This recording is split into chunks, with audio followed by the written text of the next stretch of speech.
Hello everyone. তো last ভিডিওতে আমি তোমাদের সাথে শেয়ার করেছিলাম যে আমরা শিকাগোতে হোটেলে পৌঁছে গেছিলাম, কিন্তু আমরা যেহেতু তখনও পর্যন্ত হোটেল পাইনি, তো আমরা ডিসাইড করেছিলাম যে আমরা ফার্স্ট শিকাগোর যে অ্যাট্রাকশান রয়েছে 360 অবজারভেশন ডেস্ক, সেইখানে আমরা যাব। সেই জায়গাটা আমরা ঘুরে এসে তারপরে আমরা ফাইনালি হোটেলে চেক ইন করে নেব।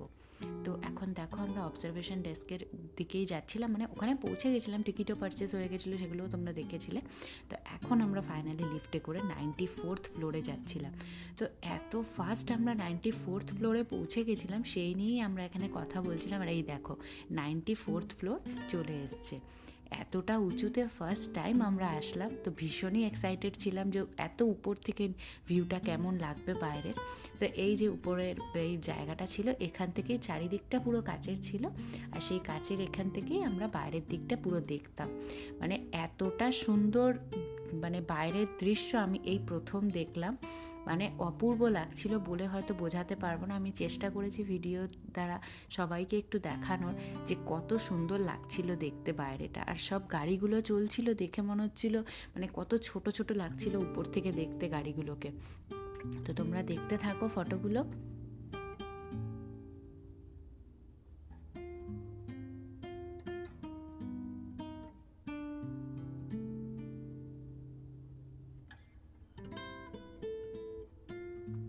এই যে আমি বাইরের দিকের ভিডিওগুলোও নিয়েছিলাম, কি সুন্দর লাগছিল বাইরেটা দেখতে।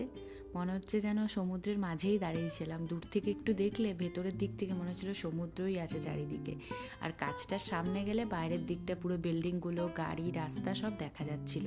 তো এখানে ভেতরে অনেকটাই জায়গা ছিল, এখানে ঘুরছিল সবাই, কেউ মানে ফটো তুলছিল, কেউ ভিডিও করছিল। তো আমরাও এখানে এই করতেই বিজি হয়ে গেছিলাম।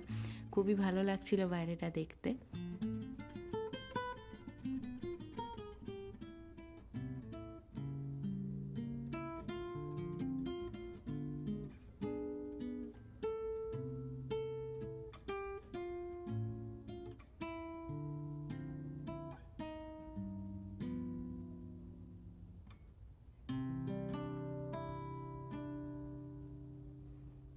তো আমাদের এখন উপরে ঘোরা কমপ্লিট হয়ে গেছিলো। তো এখন আমরা উপরের থেকে নিচে চলে এসেছিলাম আর বাইরেও বেরিয়ে পড়েছিলাম। তো এখন আমরা এখান থেকে, আমাদের হোটেল একটুখানি মানে দূরেই ছিল, বেশি দূরে ছিল না। তো এখন আমরা হেঁটে হেঁটে হোটেলের দিকেই যাচ্ছিলাম, কারণ অনেকটা সকালেই উঠে আমরা বেরিয়েছিলাম, আর এসেই যেহেতু ঘুরতে বেরিয়ে পড়েছিলাম, খুব টায়ার্ড লাগছিল আর ভালো লাগছিল না।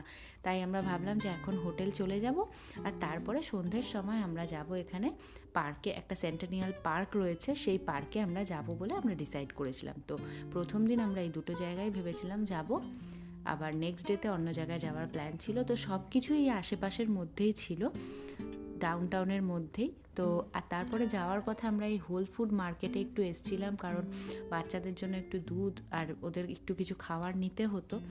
তো এই যে এখন আমরা হোল ফুড মার্কেটে যাচ্ছিলাম।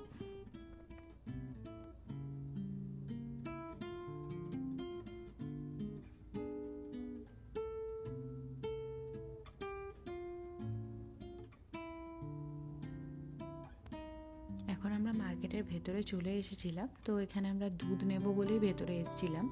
তো এখন দুধটা নিয়ে আর একটুখানি বাচ্চাদের জন্য বানানা ব্রেড এগুলোই নেওয়ার ছিল, এগুলো নিয়ে তারপরে আমরা হোটেলের দিকে চলে গেলাম।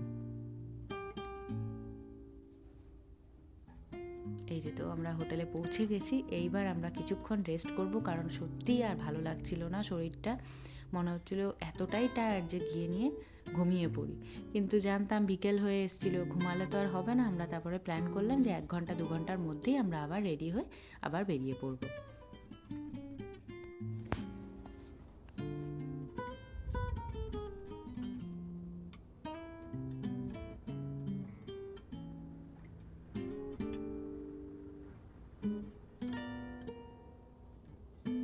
এখন আমরা ভেতরে যাচ্ছি, আর এখন চাবিটা আমরা রুমে নেব, নিয়ে আমরা যার যার রুমে চলে যাব। তো এই যে ফাইনালি চাবি পেয়ে গেছিলাম। এবার আমরা রুমে যাচ্ছি, আর ভালো লাগছিল না। মনে হচ্ছিল কতক্ষণে রুমের মধ্যে যাই আর একটু রেস্ট করব।